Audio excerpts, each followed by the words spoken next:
नमस्कार दोस्तों, स्वागत है फिर से नए वीडियो में। तो चलिए स्टार्ट करते हैं। पहला प्रश्न में दिया हुआ है, श्वेत रक्त कणिका का मुख्य उद्देश्य क्या होता है।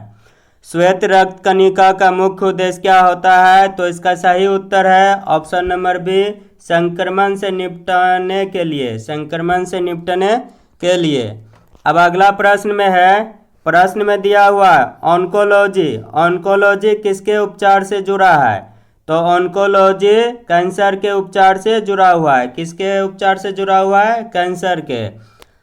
अब अगला प्रश्न में देखेंगे, प्रश्न में दिया हुआ है मनुष्य का नाखून। मनुष्य का नाखून किससे बना होता है? तो मनुष्य का नाखून केरोटिन से बना होता है। किससे बना रहता है? केरोटिन से।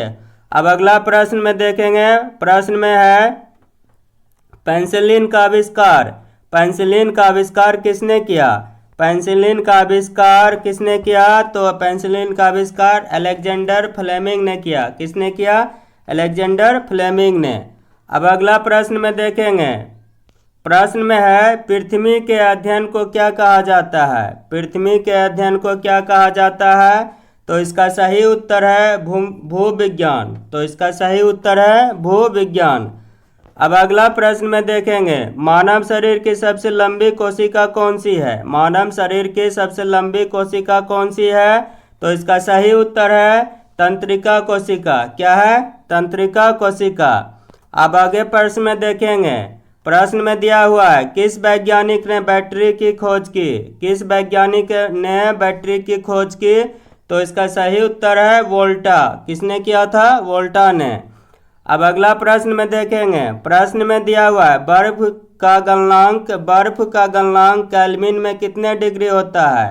तो बर्फ का गलनांक केल्विन में 273 डिग्री होता है। कितना होता है? 273।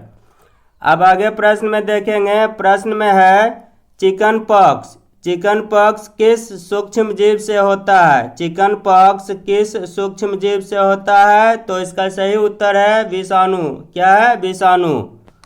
आगे प्रश्न में देखेंगे, प्रश्न में दिया है मानव में पीयूष ग्रंथि। मानव में पीयूष ग्रंथि कहाँ पर स्थित होती है? तो इसका सही उत्तर है ऑप्शन नंबर ए, मस्तिष्क में। कहाँ पर रहता है? मस्तिष्क में।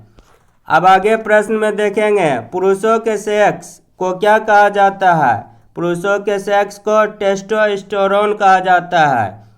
अब आगे हम प्रश्न में देखेंगे, प्रश्न में दिया है मासिक धर्म के अस्थायी रूप से बंद हो जाने को क्या कहा जाता है? तो इसका कहा जाता है रजनोवृत्ति। क्या कहा जाता है? रजनोवृत्ति।